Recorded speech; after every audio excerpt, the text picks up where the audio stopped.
Hi, Joseph. It's nice to see you again. Hello, how are you doing? I'm doing well. How are you doing? I'm doing okay. Can't complain right now.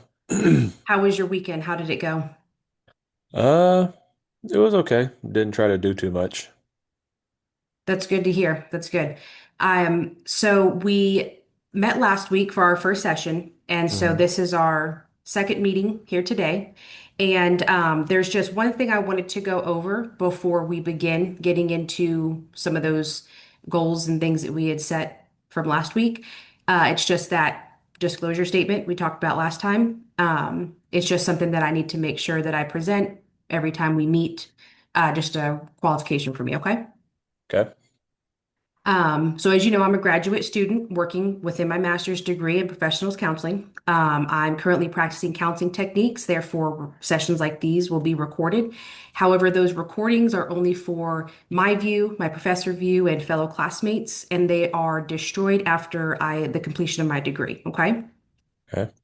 You as the client, you have certain rights that I want to make sure that you're aware of. It is your right at any time that you can inquire about our process and our procedures, what we're doing here. You have the right to also refuse and request changes for any of the techniques, any of the information or plan that we have set together. Once you've begun counseling with me, it is also your right that you can refuse to continue at any time. The only thing that I would ask is that you would participate in a termination session with me before ending. My services are rendered in a professional manner and they are consistent with ethical standards set by the American Counseling Association. But if you do have any complaints about the service that you are experiencing, we can certainly get that to my supervisor, which you'll have their contact information, okay? Everything we discuss in our sessions will always be confidential, except if I determine that you are a harm to yourself or others. If you report any type of child or elder abuse, if your records are ever subpoenaed by court of law, I will have to provide those. If you disclose any type of sexual contact with a mental health provider whom you've seen professionally before, if any information is requested by your HMO, your insurance, I'll have to provide that as well. And if I'm ever directed by you in writing to disclose information to someone of your choosing, I will be able to do that for you. And if you were to ever bring a malpractice suit against me, this information would be present in that, okay? Okay. As we stated, the session is recorded. However, this is just for the benefit of my evaluation as a student, only seen by professor, fellow students, myself. Records are destroyed after the completion of my degree, and I see that you still have your signature here and that you would be agreeing to the terms here, okay? Yes, ma'am. And do you have any questions about the disclosure, or is that all kind of familiar from last time? No, everything is good. Okay. Um, so in our last meeting, we talked about setting some goals at the end of our session. And so two goals that we had talked about was the first one was reframing your thought process in regards to those anxious feelings that you're feeling when you go into those social situations of large crowds. We had kind of talked about the instance of grocery shopping and there being a lot of people around and you kind of feeling restricted, not able to complete your task that you had at hand. And so we're going to talk a little bit about reframing your mindset. And then our second goal that we had set was alternative skill use. And so we'll get into that a little bit as well, okay? Okay. So let's start with reframing your mindset. So essentially, just kind of what that means is most of us go into a particular situation, especially something that we've experienced before, with a set of thoughts, preconceived assumptions that we assume the situation will go this way, it will feel this way, or people will be this particular way, especially if we've experienced it before. We're going to take our past experiences and assume it will be like that again, whether good or bad. And Hmm. so, in the situations that you were describing to me in our first session, it seems as though a lot of these experiences may have attributed to giving you maybe a negative framework or a negative mind set regarding going into these particular instances. And so, um, is there any particular thoughts that would come to mind when you envision yourself needing to go to the grocery store or needing to go somewhere where there will be a large crowd of people, are there any thoughts in your head that pop up now that are obvious assumptions that you automatically assume this experience is going to be this way? Um, yeah, I would say that when I first think about it, I already know, or I'm already thinking that a decent amount of people are going to be there. Um, but also that not everybody is like me, but which means that they're not trying to move as fast. Maybe they're out because they're thinking the opposite of me. Maybe they're just trying to enjoy their day and also get their task done. So they're not doing it in a manner that is different from me, where my enjoyment is being like more at home or more at peace with myself than being really out in public. And so when I think about that, I already go into the mindset of uh, just thinking I guess bad about people and how they go about their life, even though they're not thinking the opposite end of that, meaning, oh, let me go out and ruin Joe's day by being extremely slow and just not really having a care in the world.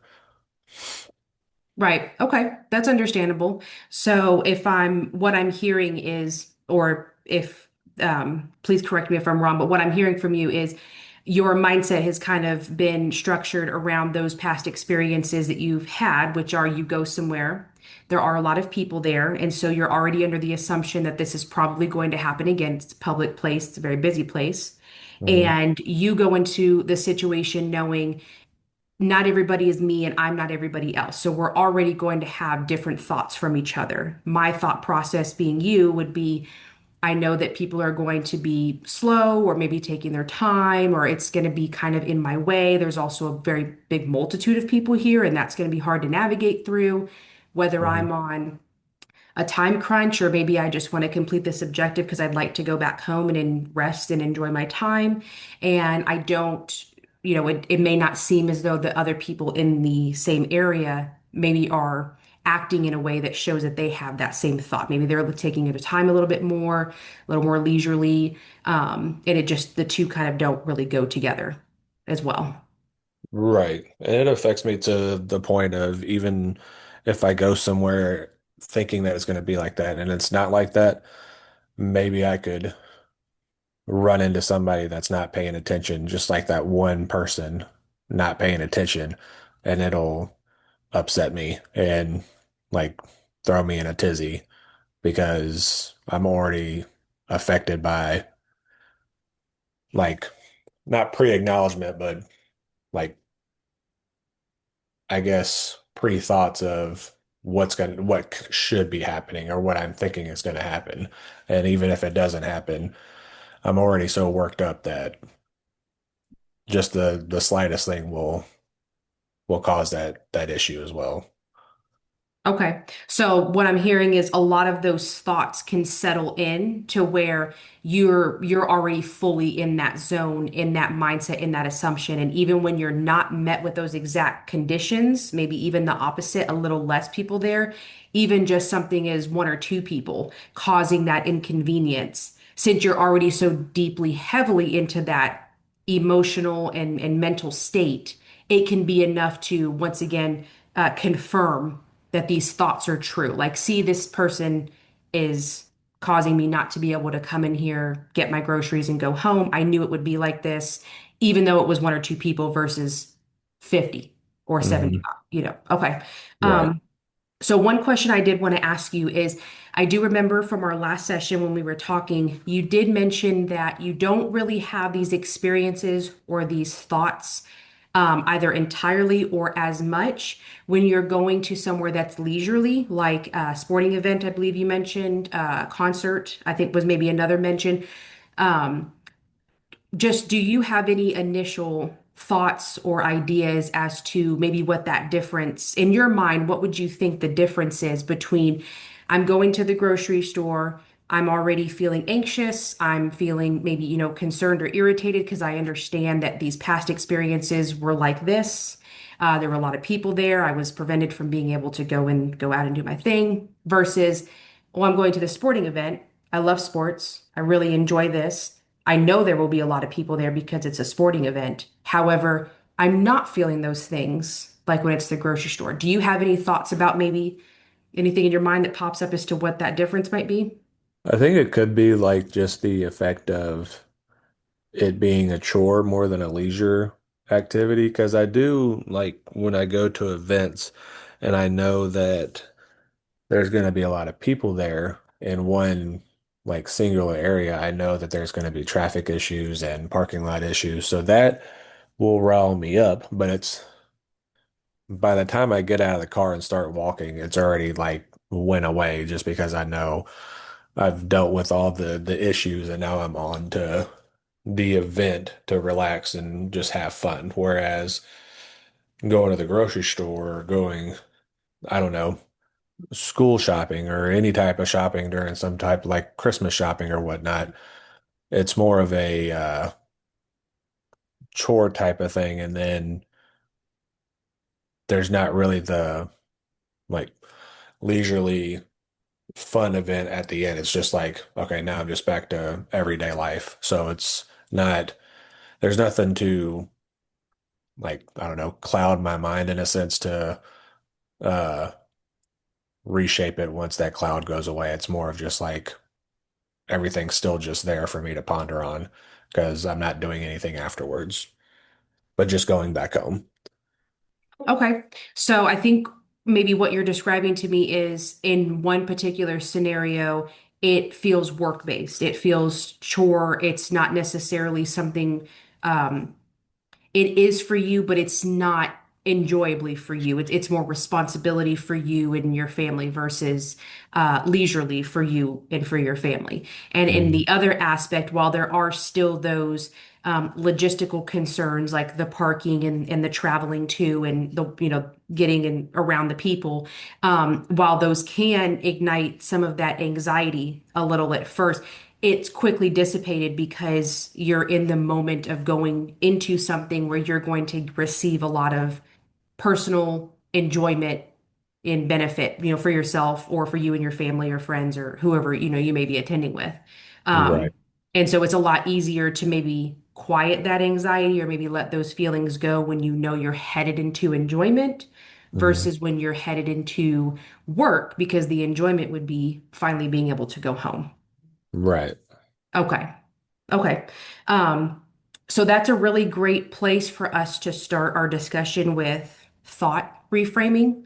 And so, just a few things that I have kind of written down here when I was preparing for our session here is the thoughts that we want to reframe are specifically the negative thoughts and associations that you have before going into the event and before going into this situation. Maybe let's use grocery shopping as the example, um, since that's a pretty common routine thing that we have to do, and there can be a lot of people, and that's overwhelming. We want to capture what are these thoughts that I have before going grocery shopping? What are the thoughts that I have while I'm grocery shopping? And then what are the thoughts once I finally get home? So for example, if it's grocery shopping day and you're getting yourself ready and you're already feeling anxious, maybe you're starting to feel a little warm, kind of maybe trying to find excuses to not have to go. What are the thoughts that are circulating in your head? Are you thinking, I already know there's going to be a bunch of people there. I already know somebody's going to cut me off with their cart. I already know somebody's going to be rude, or people are just going to block a lane and not allow me to get through. I already know this is going to be a waste of an hour of my time, and then the same thing when you're there. What are the thoughts that you're having when you turn that corner and you see people there? What is the thought that comes up? What are you thinking? Um, and we want to reflect on what those thoughts are because those thoughts can heavily affect our moods. And so we've got to try to capture those thoughts. And this is a little prematurely, but going forward into our sessions is when we're going to start challenging and redirecting those thoughts so we can start controlling our mood. Okay. And our second skill which I'll go ahead and we'll kind of get into and briefly talk about before we go into some more goals and homework session. Is alternative skills is the term used for it. And so essentially what that would be is we want to look at things like alternative options to help you still achieve the same goal, but in your own unique way that's soothing or suitable for you. So, for example, let's take the grocery shopping idea. This particular example may not work for every instance, but there is online shopping. And so, whether it has to be school supplies or clothing or house items, there are online stores that you could always order from, have it sent to your house. In terms of groceries, there are grocery stores that do online shopping and delivery to home or pick up through like a designated area where workers would break it out to you. And there's even the option of utilizing music. If you are a person who likes music, maybe bringing a small pair of earphones or, earbuds, keeping maybe just one out and one in or on low volume so you can still hear traffic around you in the parking lot, people around you, so you don't feel cut off. But if you are someone who likes music, the music could be maybe a little distracting, a little soothing, or help you focus on something specific, like grabbing the groceries, listening to the music, maybe helping to tune out those that are around you. Conversation, noises, chatter. Maybe it just might help you focus more on the music versus everybody else who's present.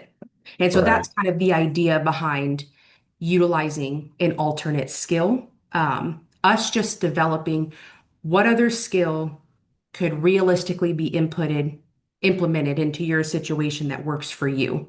Um, so just out of those few examples that I mentioned, do either of those sound like an alternative skill that you could possibly use? Or you be willing Um, to try at one point in time? Just give it a try. I mean, yeah, I can try both of them and see if they work out. Okay. So let's kind of go into our goal setting and our homework for next session. And so we're going to kind of combine these into one. And so essentially, what that is in regards to us wanting to reframe your thoughts around the situation. I would like for you to try and write down for me those thoughts that you have regarding grocery shopping, school shopping, um, you know, picking up house supplies. What are the thoughts that you're having when you are planning, knowing, okay, at the end of the week on Saturday, I know I will have to go to the grocery store. What am I already feeling in regards to that? And then when grocery shopping day comes about and you're getting yourself ready and you're in the car and you're going to go, what are the thoughts that I'm having as I'm getting ready and I'm traveling there? Write those down when you have a second. And then while Okay. you're there, what are the thoughts that you have while you're there? What are the specific instances that pop up regarding a person, a blocked lane, um, a cashier? What is the specific thought that you have? And write it down. Because what we're going to do is we're going to evaluate those thoughts in our next session, and we're going to look for truth in them.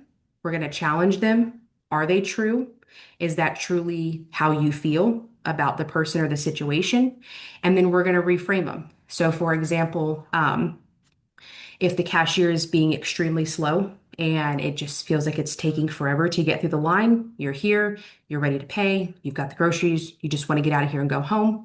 Um, Maybe a thought you might have is, I cannot believe this lady is taking so long. What it's just you just have to scan it, tell me my total, pay. It's not that hard. Please just I want to get out of here. Um, we could look at that thought and we could try to reframe it into something a bit more positive, like, okay, I've gotten through the grocery store. I'm finally here at the cash register. This is the last person that is here in my obstacle journey. She's currently scanning as we go. I'm pretty sure she's probably being thorough to make sure I don't get undercharged or overcharged and stopped at the door. And so I'm going to let her do her process. I'm going to pay, and then I get to go home. So that's just kind of an idea, a rough idea of what that reframing exercise could look like in our next session. Okay. Right. Okay. Does that sound, do you have any questions about that? I mean, does that sound like something that you'd be okay with trying? Maybe writing Yes, them ma'am. down for me, keeping track of them? Sure. Okay. And then our last goal and our last homework task for you. And please don't feel overwhelmed by these homework terms. This should just be something that's simple. It won't take up much of your time. Just when you notice that thought, jot it down. It can be on paper. It can be in a note app on your phone or a text message. Very simple. And don't overthink it. Don't feel embarrassed by it. Just write down what you think. There is no wrong answer. Okay. Okay. So our last goal is, or our last homework goal is an alternative skill. We kind of already talked about that. I would like for you to try both of those alternative skills. The first one being an online shopping option, and then the second one being, are you okay with music? Do you like listening to music, especially in public? Would you be okay with having a headphone in, or would that be not feasible for you? No, that would be okay. Okay. So I want you to try both of them just one time. Just give it one shot. And so what we're doing here is, for example, with the online shopping, and it's completely your choice if you want it to be something a little smaller, maybe you just need a couple house supplies or you've mentioned school supplies. Trying just from an online site, have it delivered to home versus going out and getting it. Or if you'd rather try the grocery option, that's up to you as well, since that is kind of a theme we've talked about here.